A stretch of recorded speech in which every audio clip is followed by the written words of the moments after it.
Ladies and gentlemen, welcome to the People's Law School. It's an effort by the Alabama Association for Justice to present to you our government system, and I say that because tonight we will not have a lawyer speak to us. We will have the mayor of the city of Huntsville. Here. And we're excited. And let me also recognize, and we have been in this courtroom for years and years, and I am almost embarrassed to stand up here because it is the courtroom of Judge Rodenhauser, who just happens to be sitting in the back. And so I want to recognize Judge Sonny Rodenhauser. Thank you. He has been so kind to let us use this courtroom, and it has saved all of you, as you know, the cost of having for us to go rent the Hilton or someplace like that, and also the atmosphere. You can see this is really where the rubber hits the road. I want to tell you about our speaker tonight. Our speaker is from Birmingham, Alabama. He grew up with a rather illustrious family. Everybody knows Judge Joe Battle, by the way, from here, Circuit Judge Joe Battle. Everybody probably knows his cousin, Tennessee head football coach, former Tennessee head football coach, Bill Battle. Those are his cousins, and there are other well-known folks in his family, but the Battles are well-known and quite accomplished. Tommy Battle moved here when he was 24 from Birmingham, straight out of the University of Alabama. He came here and was working in the restaurant business, cafeteria business, working for Brinkley's. Shortly thereafter, within a few years, he immediately ran for city council, and as you know, he served on the city council for 4 years. Thereafter, he ran for mayor and was in the runoff, but was defeated. Over the years, he has been involved in many successful business ventures and developments. It seems, I want to say that everything he touched turned to gold, but he certainly made a lot of things happen. And then about a year ago, I want you to know, he went to see his, talked to his lovely wife, Eula Salmons, and he said, "Eula, I want to run for mayor again. I'm going to run for mayor again." And she just looked at him. He's telling this on himself. She said, "I thought you'd gotten that out of your system." Well, what happened is actually not. He asked me about it, and I told him, I said, "Tommy, you can't win. The present mayor is too popular. The town is doing too good." I said, "It can't be done." And Tommy looked at me and he said, "I'm in the business of doing things that can't be done. I will make it happen. Watch and see. I will make the impossible happen." And so I will tell you, it is my honor and privilege to present to you tonight Mayor Tommy Battle.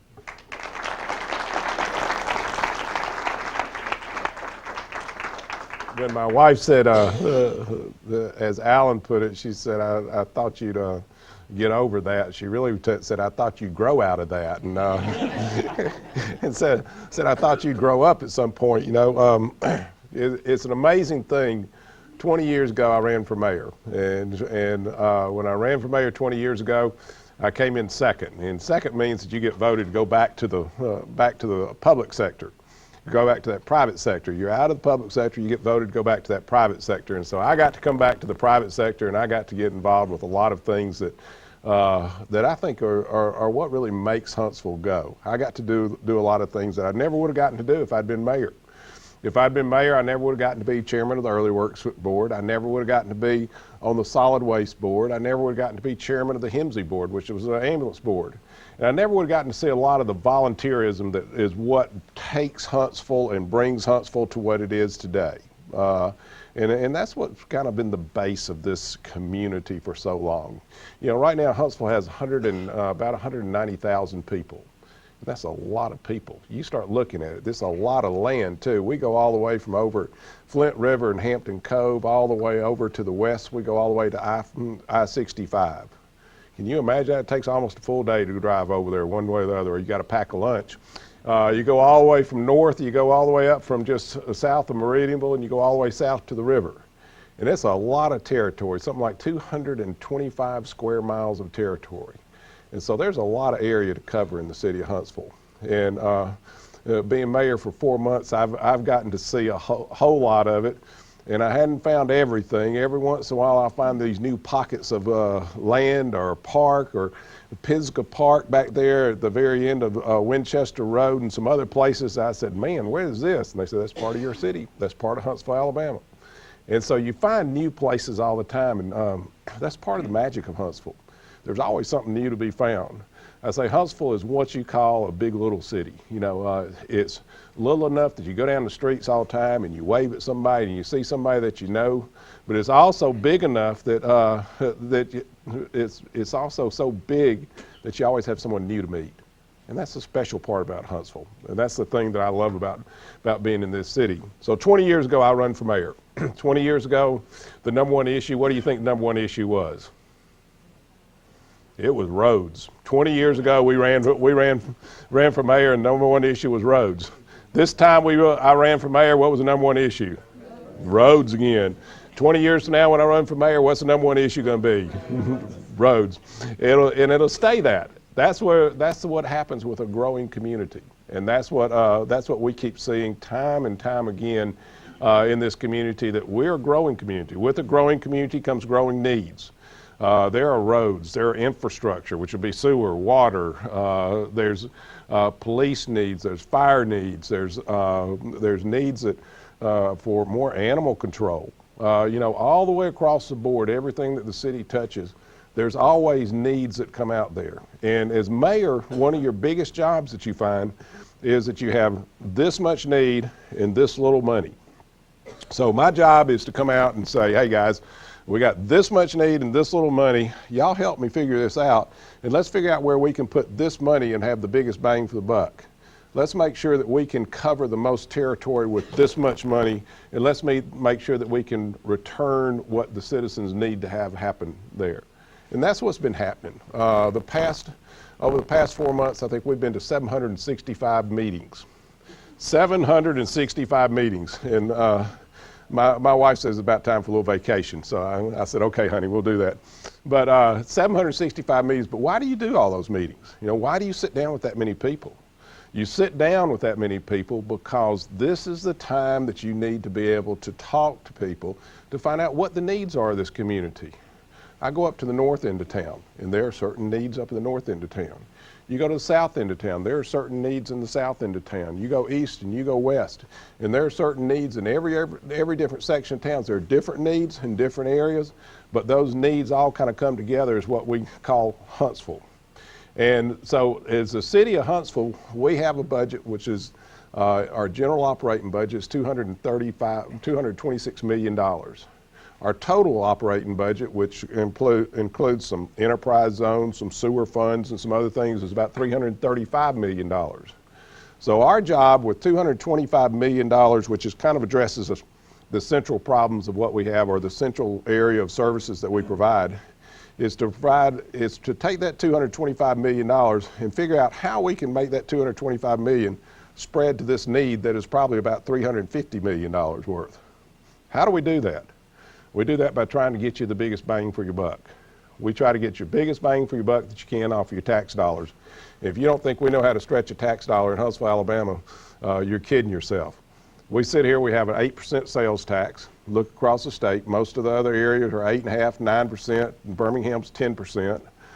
We have property taxes, which is one of the lower property taxes.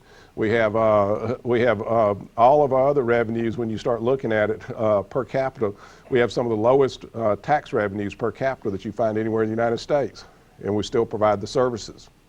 So that's one of the keys that we try to do as a city government. We try to make sure that we provide those services. So we're sitting out here with $235 million, $226 million, and we're starting to pass a budget. And the first thing we look at this year is where it's really great to have $226 million. Last year we had $230 million. And we said, first year in 20 years that we've had less money to spend this year than we had last year. Now, is that a great time to come in and be a mayor or not? What good timing come in. So we had the first year we had less money to spend this year than we had last year in 20 years. And so we started from the very first day of this administration. We said we've got to be frugal with our dollars. We know we're not going to have as much revenue coming in, so we just got to spend less. And we got to make sure that our expenditures meet our revenue. So we get busy with that. And the first thing that we did was we put on a hiring freeze for the city of Huntsville. Judge Rodenhauser's been hit by the hiring freeze. He's had to try to hire some people, and we've had to say, no, can you hold off a little while? And Dick Kramer's been hit by the hiring freeze here. He's our director of traffic engineering, and he knows what it means to be put off by the hiring freeze. But we've made sure that we have waited to the last minute or as long as we can to do any hiring in the city. Now we've made a pact with ourselves. We've said we don't want to impact services. We want to try to do more with less, but we don't want to impact services. So we've let some jobs go. I think we had one over in the court that we had to let go, a couple of them in the court that we had to let go because we were going to impact services if we didn't. So we let go of some jobs through that. Second thing we did is we decided not to purchase fleet this year. Fleet purchases usually cost about $5 million a year. So fleet is cars, trucks, mechanical equipment, bulldozers, dump trucks, the little bobcats and everything else. I like those bobcats, but they don't let me drive them. They know better. But we didn't buy any of that this year. Third thing we did, we started looking at our capital expenditures. And we looked at our capital expenditures and said, how can we cut back on those capital expenditures? So we moved some of those back and moved some of them back where they fall into the next fiscal year where they don't hit in this fiscal year's budget.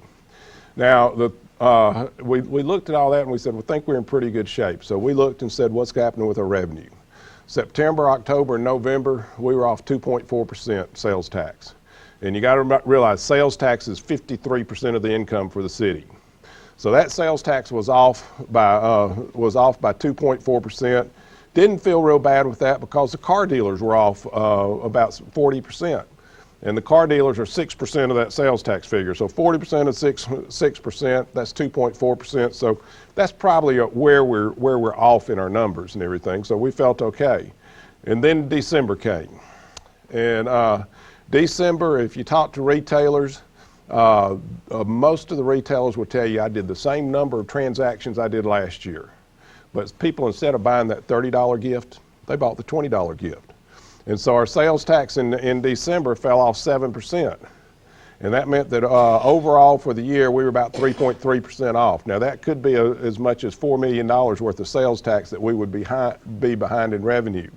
So this month, in fact, just today, we took another step in this, trying to be frugal with our expenditures. We have 4 positions open for department heads. We have a director of inspections, we have a director of human resources, a director of fleet, and a fire chief that right now we have been putting out advertising to hire. And we decided to hold off on that because we've got some people who are very good in the deputy positions there, and they're going to take over the department. Some people are going to double up, but we're doubling up to make sure that we spend our money as wisely as possible. And why are we doing that? Is because we want to make sure that we have full employment in the city of Huntsville. If you got a job in the city of Huntsville and we've hired you as somebody to work for us, and we promised you a job, we want to make sure that we do everything we can to be fiscally responsible enough so that we can keep your job there. Why else do we do it? Because we have a AAA bond rating, and that AAA bond rating ends up meaning a lot of savings for you as the taxpayer. Instead of paying a 5% interest on a bond that we would have normally last year, we now pay a 4% interest on a bond.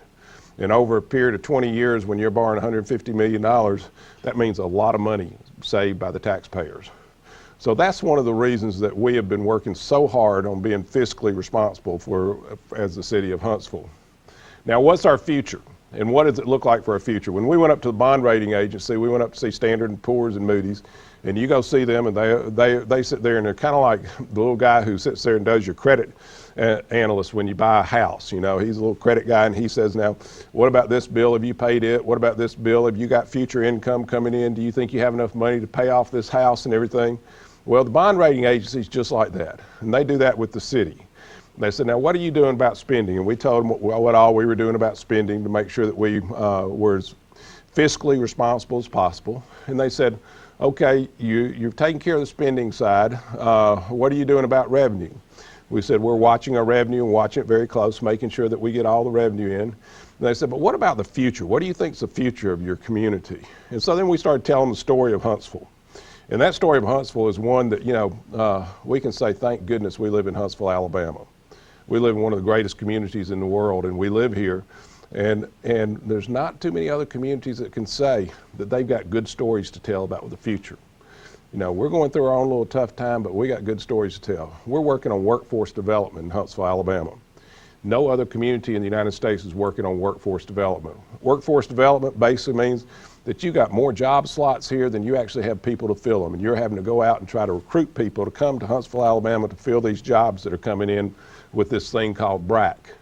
And what is BRAC? BRAC is base realignment and closures. And what does that mean? That means that the Army was sitting there about 5 years ago. They were sitting there and they said, hey, we've got a problem because we're spending too much money on all these bases that are out here that we're supporting. So let's look at all the bases and see where we can consolidate some jobs and everything. And where we can consolidate them, we'll take those communities and we'll consolidate them in one area, but we'll close some bases. And by closing bases, we'll end up saving money. Now, why should the Army or the military want to save money? Because there's a shrinking national budget. And as we're seeing it right now, this is the best time in the world to have something like a BRAC happen because you need all the savings you can get for the military spending that's going to happen. So we went through the base realignment and closure procedure. We went through it in 1992 with Rock Island. We got, I think it was something like 600 employees supposed to move here from Rock Island. And in 1992, that didn't happen. All of a sudden, right after 1992, they turned it around, and those people didn't end up moving to Huntsville, Alabama. And you know what? It was a wake-up call to our community. We as a community said, we've got to step forward and get our act together, because what happened with Rock Island was the people of Rock Island, we started sending delegations up to Rock Island. Decatur sent a delegation up and said, you want to move to Decatur? Decatur's a much prettier place than Huntsville. Huntsville sent a place up there and said, you want to move to Huntsville? You don't want to move to these other communities. Madison sent somebody up there, sent a delegation up, and Madison people said, well, you want to move to Madison. You don't want to be there because of this, this, and this. And we started fighting between ourselves. Can you believe that? And when you end up fighting between yourself, you don't make any gain at all. So we learned that in 1992. 1995, BRAC 2 happened, and that was the helicopter command. That's when the helicopter command moved here from St. Louis. And with a BRAC movement, most of the time you end up with about 15 to 20% of your population actually moving to the community.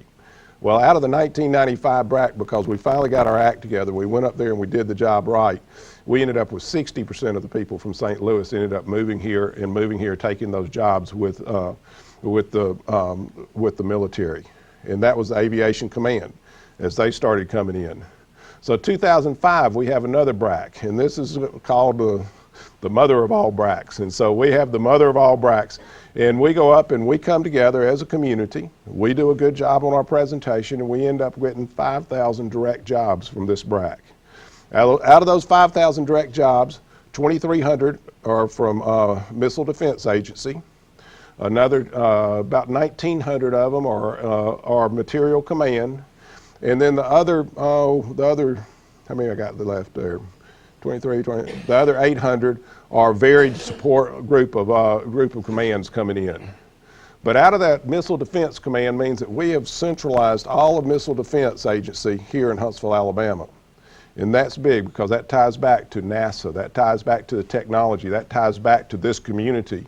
And this community is something that, you know, we're all very proud of, because this community has more engineers and degree professionals than anywhere else in the United States per capita. That's why one reason that we had the 2000 BRAC and had the success of the 2005 BRAC. Secondly, we got Material Command here. Now, you know what Material Command means. Material Command means that anything that is purchased through the U.S. Army will be purchased through Huntsville, Alabama. Army Material Command will be moving from Virginia, Fort Belvoir area, and they will be coming to Huntsville, Alabama. When those 1,900 people come here, they're going to be they're a different trade set than what we've seen with missile defense. Missile defense, we need engineers. With Army Material Command, we need logistics people, contract specialists, accountants, people like that. So we've got a different skill set that's coming in also. And that's not a bad thing. That's a good thing for our community, because it broadens out our horizons on this community, and it broadens the basic workforce that we have here in the community. So 2011, we're going to have those 1,900 people all in place with material command. 2011, we'll have all those people in place with missile defense. So how's that move coming? And everybody says, you know, but this BRAC thing, it's kind of like Christmas that never comes around. People keep promising us Christmas, and I don't know when it's going to come. 1,700 people are already here of the 5,000 direct jobs that are here with BRAC.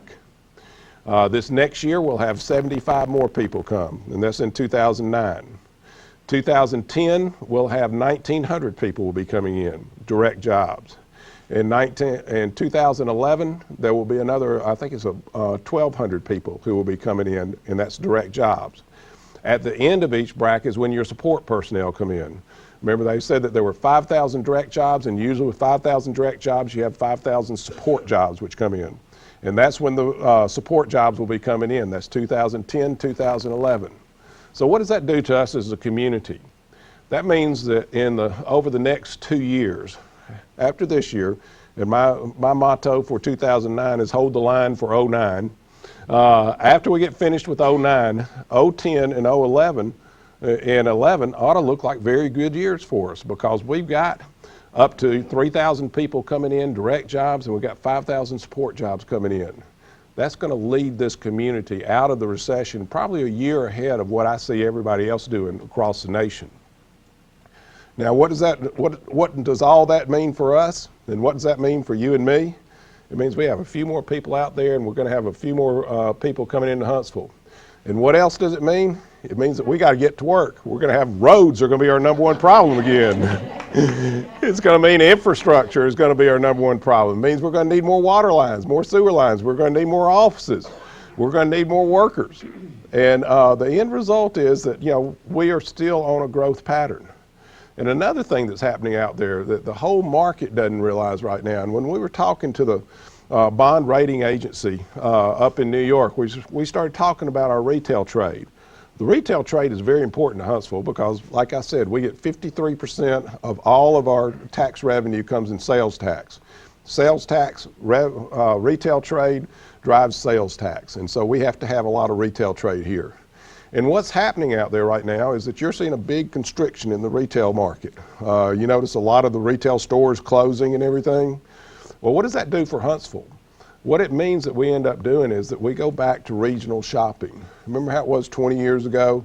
You get up on Saturday morning, if you lived in Athens, you'd come into Huntsville and you'd buy something in Huntsville and maybe stay around to eat a meal or something, then go back home.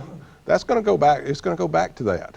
Because the small towns of the 20, 40, 60, 80,000 populations won't be able to support the specialty stores that you're seeing right here in Huntsville, Alabama. The Albertvilles, the Arabs, the Fayettevilles, they won't be able to support what we're seeing here in Huntsville, Madison County. So you're going to end up with more regional shopping.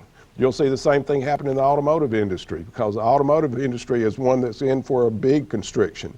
And you'll see regional shopping for automobiles. People will take off on Saturday, come down, buy their car, they'll look at it, they'll kick the tires and everything else. They'll buy a meal here, they'll take the car back home. But that'll make us regional shopping. And what does regional shopping do for us? It gives us that retail trade, gives us that sales tax, and makes this community that much stronger financially.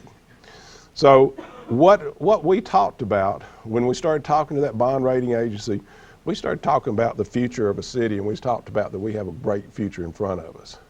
We've had a great, great future. We have a great history. And we have a great legacy that we built on.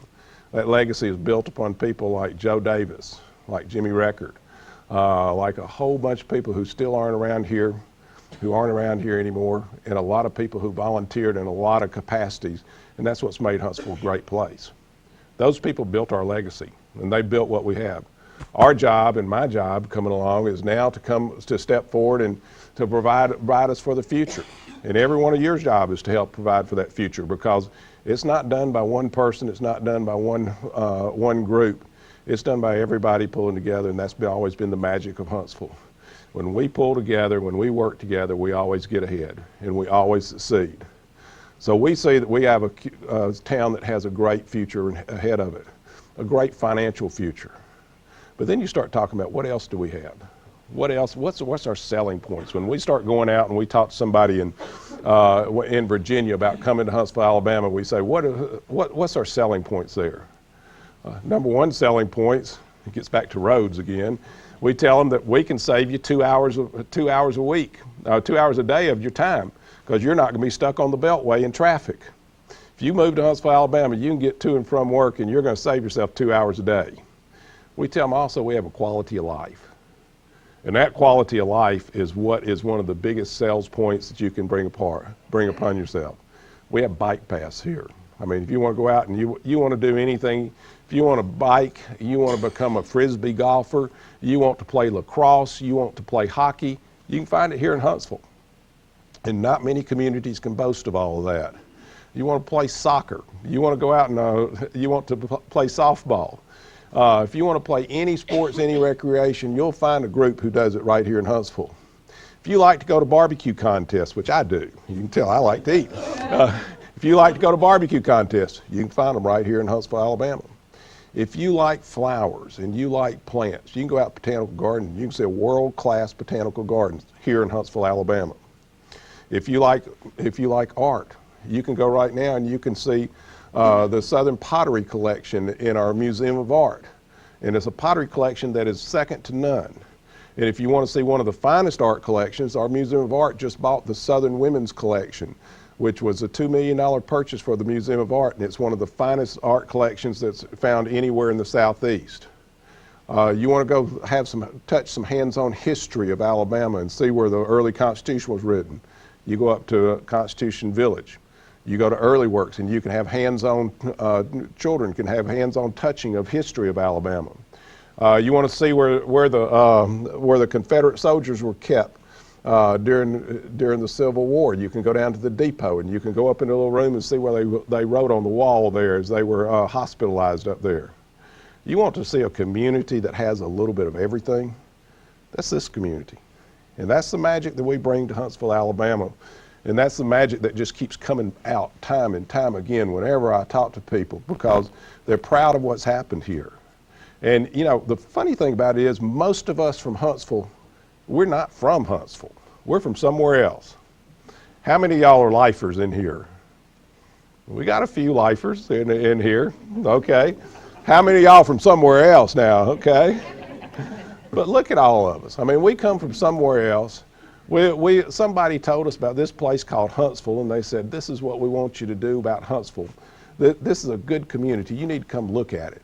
And we came and we looked around, we scratched our head, and we said, sure enough, you know, this is a good community. They do wear shoes here. They don't play banjos. It's a good place to come, and we came and we settled here. And most of us, you know, and everybody brought something from somewhere else. You brought a good idea that was found in Birmingham. I found some bad ideas that I didn't want to bring from Birmingham. I found out there were 27 communities in one county, and they couldn't get together and do things with one voice to save their life. And I said, I want a better community than that. I want to do something for Huntsville to make sure that we don't have that same problem. And I found some things that were good in Birmingham, and I brought them here and said, let's reenact those here. And I found people from all over the United States who move here, and they bring the good things from their community and they try to reenact them in Huntsville, and that's what makes Huntsville so great. So that's kind of the story that I bring to tell you about what I find unique about Huntsville. I know there's nobody in here has any questions, and y'all are all kind of shy and everything else, but I think I'm going to leave some time open for questions here. But I want to tell you, we are all very lucky to be in Huntsville, Alabama. It's one of the greatest communities around, and I appreciate y'all listening.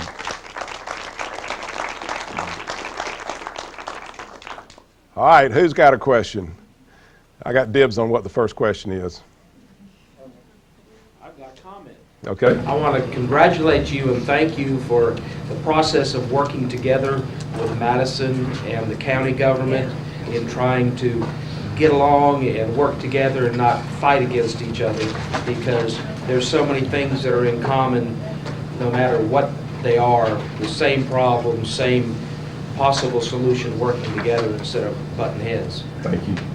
let me, and I'll give you a long-winded answer since we got plenty of time here. I'll give you a long-winded answer. Tomorrow, Paul Finley and I are going down to Montgomery together, and it's the Chamber of Commerce trip down to Montgomery. We're going to talk to the highway director and to the governor's staff and to the finance director and everything else. But we're going down together and coming back together so we have some time to talk about mutual needs of the community. It's one of those few times you can just sit down and talk. This complex right here, which is the jail complex, which is not my most favorite subject, but I thought I'd go ahead and bring it up because I thought that'd be my first question. But this whole complex is an effort for county government and city government to work together and to pull together a jail complex. It first came about because the county was under a court order that they had to do something with the jail system. They didn't have the bonding power to do it. The county's very limited on what they can actually fund and finance because they don't have any taxing power. So they came to the city. The city was in the jail business. We had a jail that usually had 200-300 prisoners in it at one time, and it was just a drain on us. I mean, it really was. There were not enough prisoners to make it economically feasible to run it. And they said, what about this? Y'all build the jail and we'll run it. Now, we kind of wish now that after I've been elected that we'd change the other way, let them build the jail and we'd run it, but we didn't do that. We came together, and it was a joint governmental agreement that we came together with, that we were going to build the jail and they're going to actually run the jail. And it was an agreement that came together so that we could end up, the original idea was to save the taxpayers money because we didn't have enough economy of scale actually to run a jail. The county had a lot of prisoners, and adding another 200 to 300 gave them more economy of scale, and it was cheaper for them to run a jail. So this was one of the first cooperative agreements that was put together with the city and the county to make sure that we could put together something that actually saved the taxpayers some money. Now, unfortunately, something went wrong on our side, on the city side, in the building the jail. And the whole process of the building of the jail is another story for another time, but it was a joint effort. And you're going to see more of those in the future because they're just, quite frankly, every bit of that tax dollar that comes out of everybody's pockets comes out of your pockets, and it doesn't come from anybody else except for the taxpayers. So anything that we can combine on, that we can save money on, we're going to do. We're working with Paul Finley in Madison, in the Zert Road, Martin Road area. Madison doesn't have any recreational facilities. We don't either. We're going to build some recreational facilities and let the Madison kids on the north end of Zert Road play at that recreational facilities, and then they've got some recreational facilities that service the Highway 72 West area, where we have some citizens that don't have recreational facilities, and we're going to play in their recreational services. In doing that, we're going to end up saving both sides money. And the biggest thing that we're looking to do out of that is save the taxpayers some dollars. We're working jointly on Zert Road. North part's Madison, south part's ours. We're working jointly on County Line Road, where we're going to put an interchange on 565. 3 corners are City of Huntsville, 1 corner is Madison. We just got finished working jointly on a park sitting right there off Slaughter Road. On the west is Madison, on the east is Huntsville. We own the park in there, and we also put in running trails and everything else. And somebody came up with a great idea, let's put a Frisbee golf course in there. Now, I never knew Frisbee golfing was a sport. I grew up with football, basketball, baseball, but Frisbee golf is now a sport. And you take your little satchel and you go out there and you have a driver Frisbee, you have a chipper Frisbee, you have a putter Frisbee, and you go out and you play Frisbee. Well, it is a big sport now, and there are big tournaments that come into town. Faye Dyer saw this and said, listen, I got people in my district who live in Madison and live in Huntsville, and I'll put up the money for the Frisbee golf course. She put up the money for Frisbee golf course, and being a real long-winded answer, tell you, all the governments came together and everybody saved some money, and everybody got their taxpayers' dollar out of these projects. So that's what we're trying to do with the get along, come along, bury the hatchet and everything else. We're ending up trying to make sure that we save you some tax dollars. Are there Any plans for Slaughter Road, Mayor Battle? Are there any plans to improve Slaughter Road? That's the same situation. Mr. Kramer has been talking about that for a little while here.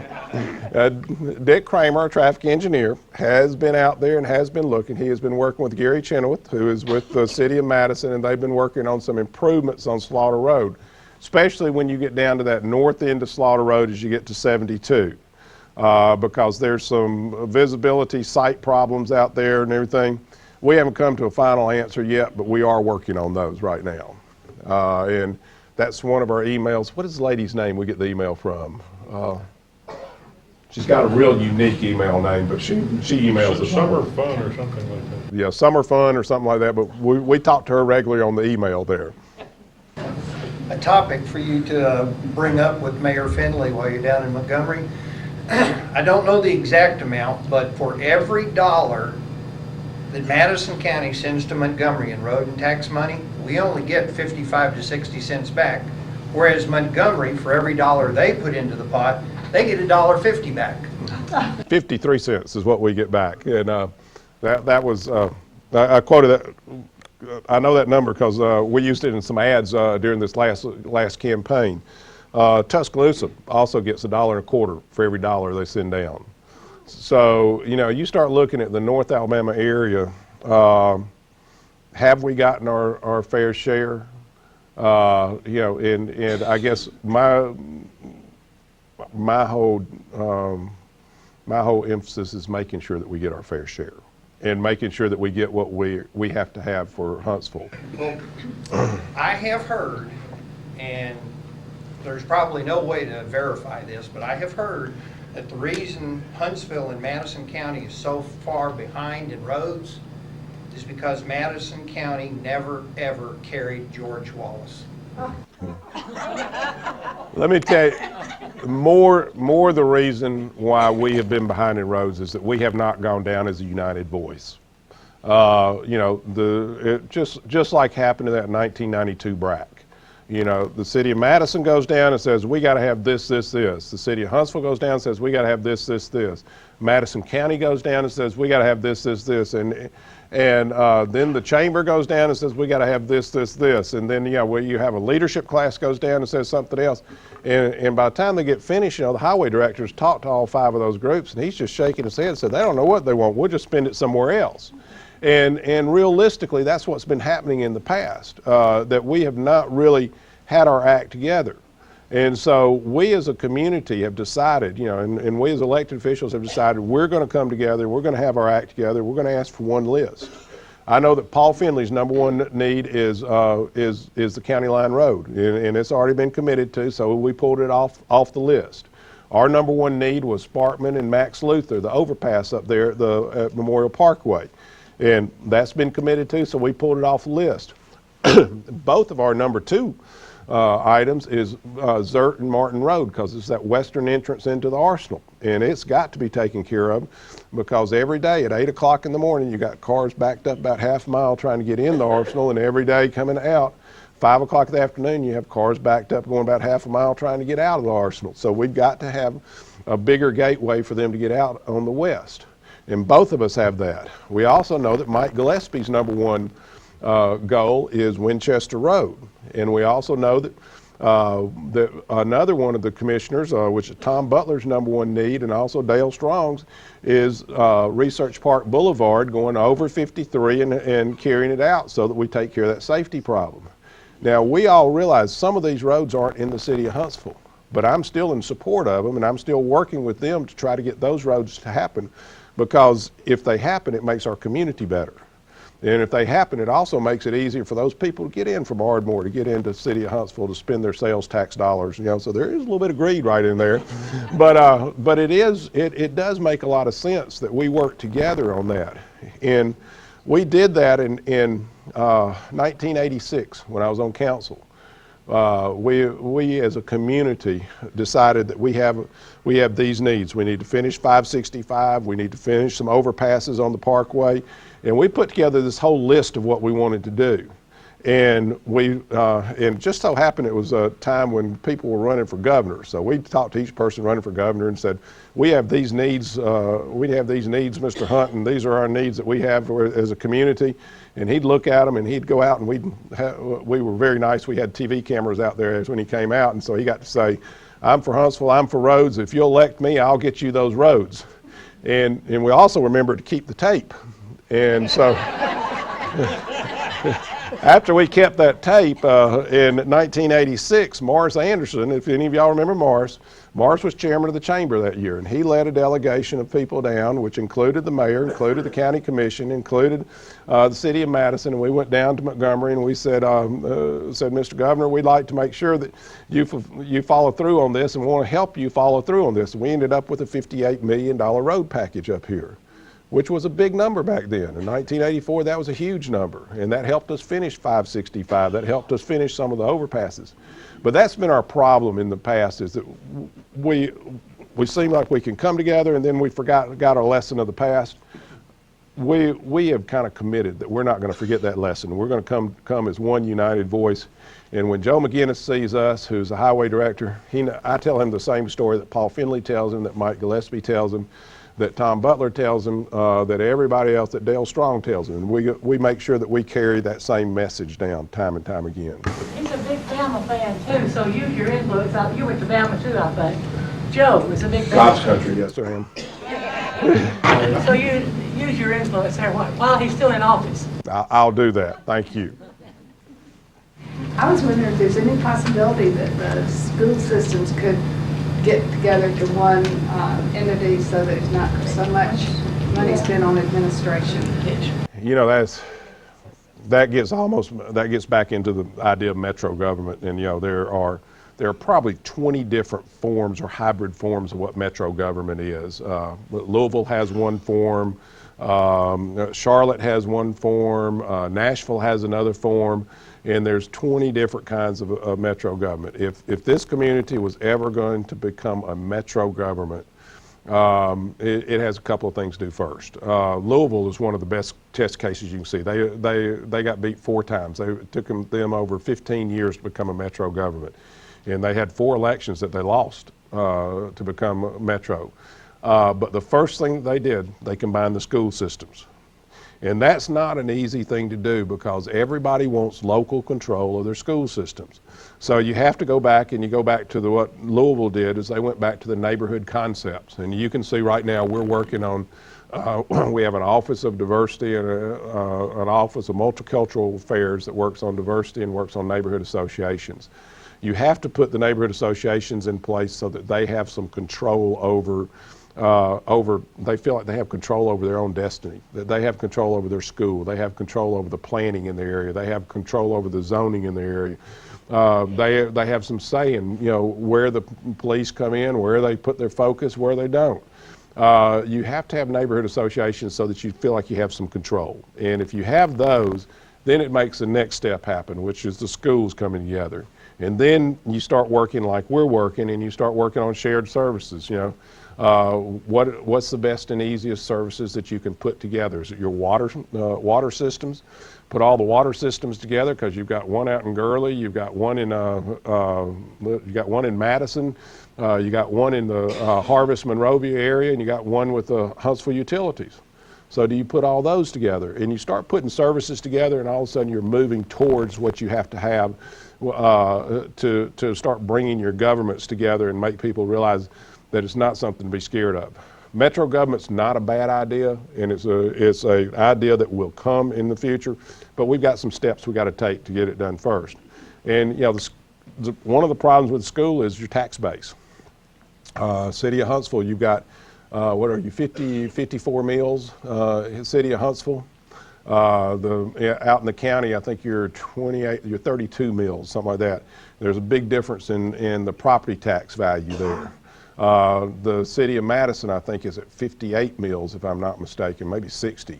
And that's because they have voted to put more tax on for their school system. So we've got to equalize that tax base before we can get to the place where we can combine systems. Yes, ma'am. I'm just speaking from personal experience. Are you ever, and I've also got a question, are you ever going to raise the tax for the school? Because my math class has upwards of, I think the last time I counted it was 32 students. Our entire 5th grade is out on portables. The entire 3rd grade is stuck in the middle school. Where are you going to school? Hampton Middle School. Out at Hampton Cove. Right now, we are building. Oh, okay. She said, are you going to raise more money for the school system? Are you going to put more money into the school system? And you're in Hampton Cove. I know that my school is probably one of the best funded schools. I can tell by the technology that we have there, but we're still incredibly You're incredibly crowded. And she was saying that it's incredibly crowded, that they have 32, they have portables out there, and they're having to use portables and everything. You know, one of the problems that you find, especially in your area, it's one of the high growth areas. All of a sudden, kaboom, we've had all the growth happen out there, and when you have growth, new homes and everything else, you have a higher proportion of children, school-age kids coming in there, and with that, all of a sudden, boom, your schools get real full, and you vote and say, hey, we want to build another school. Well, the problem is it takes 3 years to build a school because you have to go through Justice Department, you have to get Justice Department approval from them, and then you have to start on your plans. You have to get your bonding done and financing, which is part of that $150 million that we went to New York and got done for the city of Huntsville. We also borrowed $82 million for the school system so they could build another school. And right now out on Taylor Lane, the city of Huntsville is doing the pad work so that we can put a new school out on Taylor Lane to take care of some of your portables and some of your overcrowding that you've got in the Hampton Cove area. Now, planning says that you try to stay ahead of those problems, but also just common sense says you can't build it for tomorrow. You got to build it once the need pushes you hard enough to build it, because we always have needs in different areas. And we're building right now in Taylor Lane, we're building K through 8, which will help out with the overcrowdedness that you're seeing right now. And we try to stay ahead of those problems, but we're having terrific growth there. We're having terrific growth out in the western portion of town where J.E. Williams is, and we're just now building a new school out in J.E. Williams on their property. So, you know, we're trying to stay up with the growth as quickly as possible, but there are factors that kind of slow you down in this, and one of those factors is Justice Department. Along those lines, I've lived in other states where builders, developers had to pay a serious impact fee for every new home, and that impact fee went directly towards the infrastructure costs associated with roads, sewer, power, all that other wonderful stuff. On the order of it, my recollection was at least $5,000 per house. Right now, City of Madison requires $10,000 a house for every home built in Limestone County. Well, it's not in the City of Madison, that's in the City of Madison, but in Limestone County. And we've looked at it. At this point, you know, the hardest hit of any of the industries right now during this economic times is the housing industry. And because of how hard they've been hit, we have not even considered putting on the impact fee. It's not a good time right now. At this time is not a good time. In the future, though, you know, when things get rosy, things get good and everything else, it's not a bad idea, but it you know, even at $10,000 a lot, it doesn't bring you in the kind of money that you really need for infrastructure and growth and everything, but it's not a bad idea to look at in the future. Because I've noticed just out where we used to live, huge apartment complexes are going in on 2-lane roads, and all they were putting in is a turn lane that's, you know, 4 car lengths long. But there's Dirt Road? Huh? You out on Dirt Road? We used to live out in the Plumber. Okay, Plumber. Okay, I know exactly where you are, yeah. And we do have some plans to expand those roads, but, you know, the expansion, you know, it's amazing what the time frame is on all this. You know, if you want to build a federal highway mandated road, there's about a 10-year lag period on it because of the environmental assessment you have to have, the public hearings that you have to have, and all the requirements that come along with the federal project. I mean, it adds probably 4 to 5 years onto it, onto the process. If we decide to build a road right now, what are we, Dick, 6 years away from actually driving on it? 6 to 8. Yeah, 6 to 8 years, and that's without hitting the federal guidelines. So there's just a long time frame in that. Is there any progress with bicycle lanes within the city? Yes. Yes. Mr. Kramer and my city administrator, Rex Reynolds, along with several members of the planning staff, went up to a bike conference in Louisville, Kentucky. And there were more bikers running around there than you could shake a stick at. But we did learn a lot of things that we are doing right. We learned a lot of things that we need to do a little bit better. And we're not going to, it's not an overnight process that all of a sudden, boom, you're going to have bike trails everywhere. But we are working on bike trails on about each of our significant projects that are going on right now. And those bike trails will at some point, if we can work on it for 1, 2, 3, 4, 5, 6 years, all of a sudden you're going to start connecting up the bike trails and you're going to have a very bike-friendly community. And what does a bike-friendly community do for us? Is something that attracts a quality of life. I mean, and it also brings in people. It also is one of those things that is looked at as a green community, and green communities are one of those things that everybody wants to have a sustainable green community that has less carbon footprint, uses less gas, less oil, and that's what a lot of people are looking for now. So we are starting on the bike paths. Yes.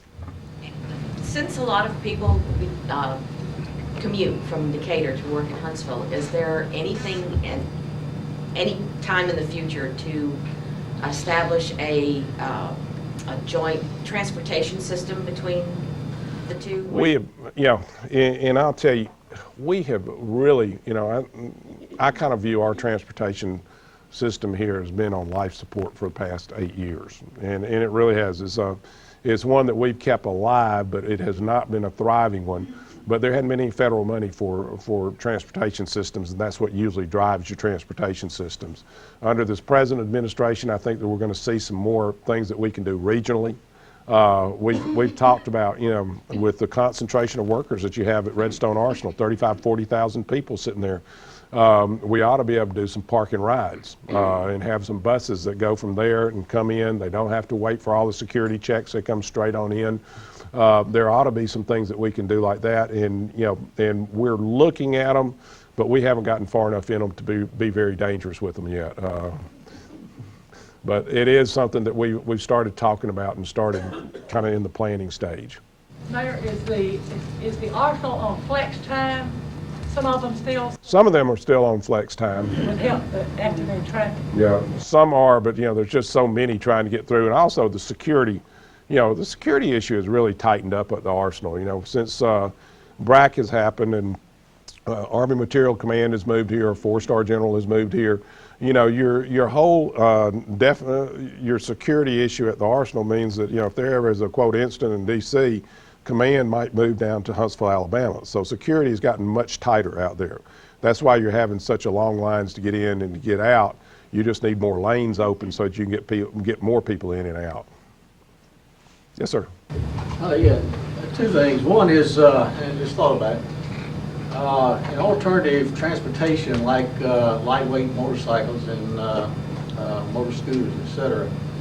I find that riding around the city that there are a lot of main intersections that the motorcycle or scooter will not trigger those lights. And so you sit there and you wait and you hope somebody will come with an automobile. Or that you gain some weight real quick and jump there.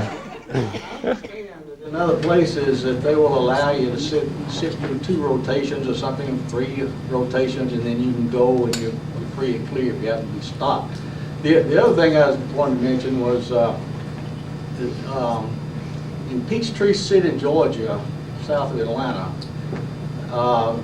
they have villas for golf carts that people can drive actually to the malls. And it is I just toss it out because it's alternative transportation, and it just has a flavor of being nice, comfortable, and so I just toss that out for what it's worth. It's something. Who knows? I'm not a golfer, so I'm not in. Take your 9-iron with you, and you can have a good time. it really is. That's a nice idea. The current dog park that we have leaves a lot to be desired. It's very unattractive in a city as beautiful as Huntsville. What are future plans for dog parks in Huntsville?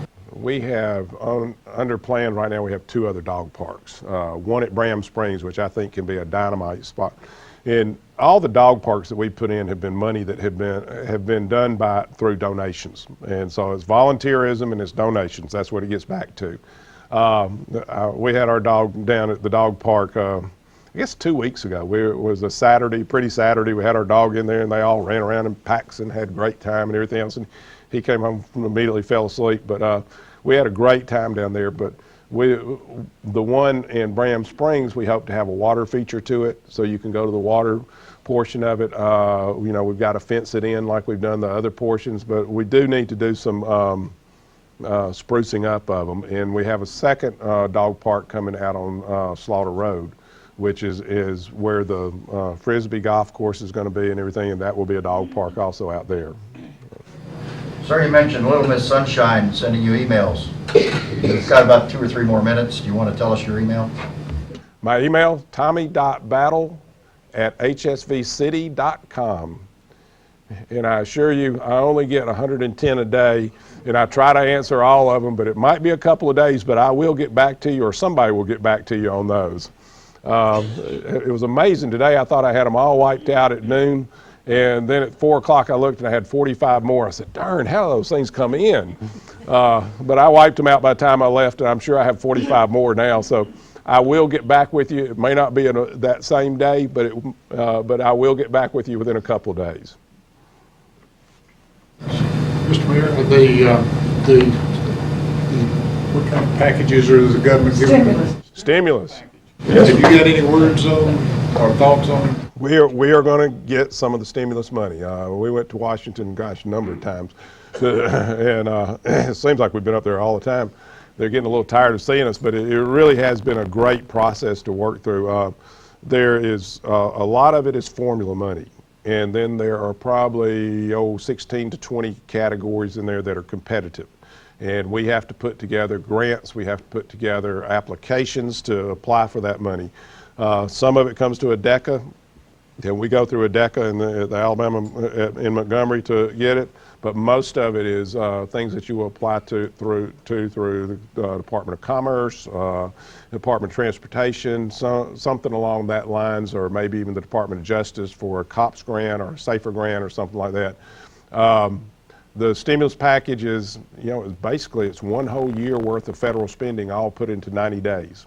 And that's what we've been working at, and it's worked out I think we're going to see some good things for the Huntsville community out of it. And let me say this, we have a very good group on City Council. They bring your concerns to me and say fix it, and my job is to fix it, and we get it done, and we've been working as hard as we can to make sure we do that. Thank you very much.